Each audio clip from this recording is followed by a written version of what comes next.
Welcome to the table. I am your host, JM, and we have transitioned out of our podcast format into a video format. And so this is the first season of the new format of Welcome to the Table. You may recognize my voice from previous seasons, and I'm just going to introduce our table for our season's discussion. With me today is Jonathan Cleveland. Yes, I am. I am with you. It's good to be. Do you want to introduce yourself? Or say anything? I'm Jonathan. Well done. Kyle Collins. Hi, I'm Kyle.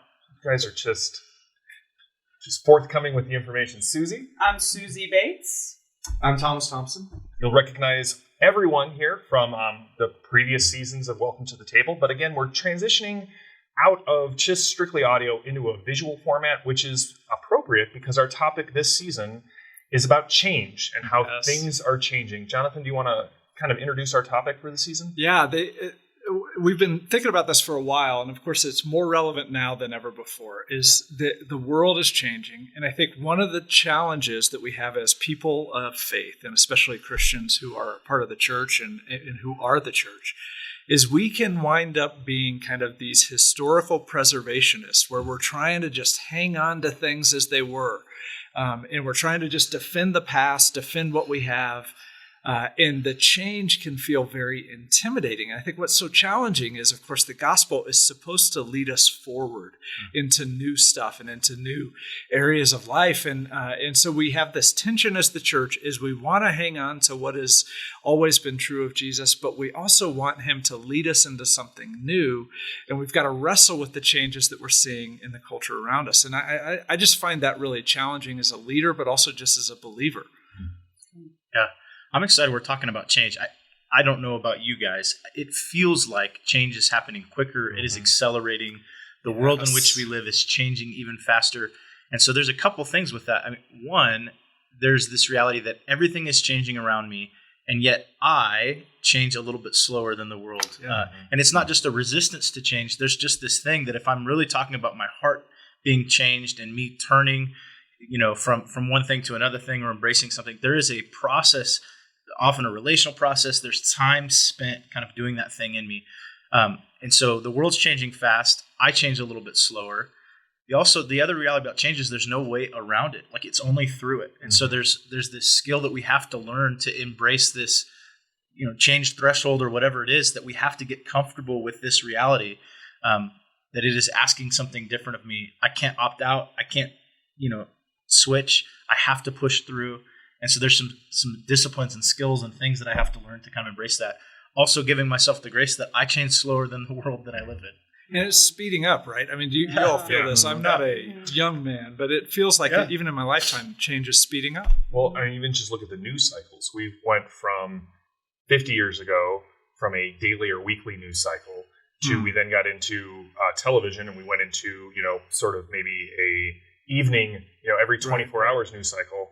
Now we're the news cycles every couple of minutes because of social media. Yeah. And that's just an indication that the pervasive change of our culture is moving at much faster cycles. So true. And I think something, Kyle, when you said change out there is happening faster than I'm used to it or whatever, there's a component of control that we're frustrated with, because it's not only that change is happening, but I can't control this. And it feels like more and more the changes out there are getting bigger and bigger and more out of my control. And so there's a sense of helplessness, or how do I react to all this? Some changes, I think, ask little things of us. Other changes ask big things of us. And so sometimes it's that overwhelming feeling of each of these rapid changes are asking more and more of me to kind of embrace and lean into. I think that gets even more complex, the control piece, if you consider parents. And like what you're saying, Kyle, I totally relate to that. I am changing at a little slower rate than the world around me. And I feel like once I get my own heart figured out and open to the next thing, then I've got to lead my kids through it. And the reality there is, if you're raising teenagers, their ability to change is much quicker than ours because of the world they're being raised in. That's pretty normal to them. And so there's already this tension of control and a little bit of fear as a parent of what is my kid being exposed to, where the next generation is like, no, this is just life. I'm used to this. We're catch up, mom and dad. And I like your comment about fear, because change involves stepping into the unknown. And I think we know what the good old days were like because we lived through them, and so they're comfortable and we know them. But if we actually took off rose-colored glasses and looked at the good old days, we would realize that they are not as fill in the blank as we actually remember them. We remember with sort of a Hollywood view of our past. They didn't become the good old days till after. Yeah, the right. fact was When you're living through them. Yeah. Someday we'll look back at this time and say, "This was a good old days." I don't think. I don't know about that. 2020. I don't think we'll ever say that. But really, I mean, all of you guys are given reasons. This is what we're talking about. Change, and specifically things that have changed and we feel like have forever changed. They're never going back. And we need to now figure out, what do we do with them as believers and as the church? That's the idea for the season. Yeah, and one thing that I hope is a theme that carries throughout this season is with each one of these topics, even though they might be scary or we might be afraid of what that change is or wish it wasn't happening, change isn't always bad. We've been talking to a lot of people lately about how the workforce right now in America is changing due to the COVID. And people are learning and companies are learning, we can work different ways than we have been. And we probably wouldn't have gone to this idea of working remotely, for example, if we hadn't been forced to by the change. Right. And so there's a poet that I like, and she wrote this line that this pandemic is a portal.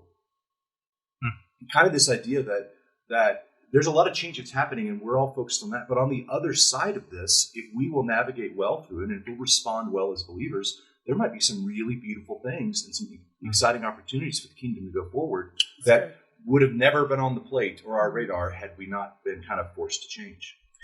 So true. Yeah. Well, I mean, that's sort of the format that we're changing into now is due to kind of our response to everything that's going on and needing to be remotely and working out new digital solutions. So I think that's just one way. Yeah, I think change has hope tied to it too. There's just this reality that in every change there is opportunity for something better than what is. And so there's a hopefulness in that yes, there's a fear of what could be, undone or unmade or what it might ask us. Are we going to have enough to step into that thing?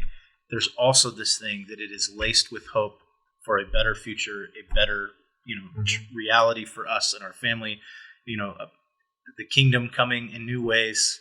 And so change is hope, in the same ways as it is also pain, because it's loss. Yeah, it's loss. Well, that's going to be our topic for this season. I hope that you'll join us. You can find us every Wednesday night on YouTube Live through the church's website, and then the audio, the podcast version of it, will go up on Thursdays. So just continue with us. Welcome to your seat at the table, and we will talk with you again soon.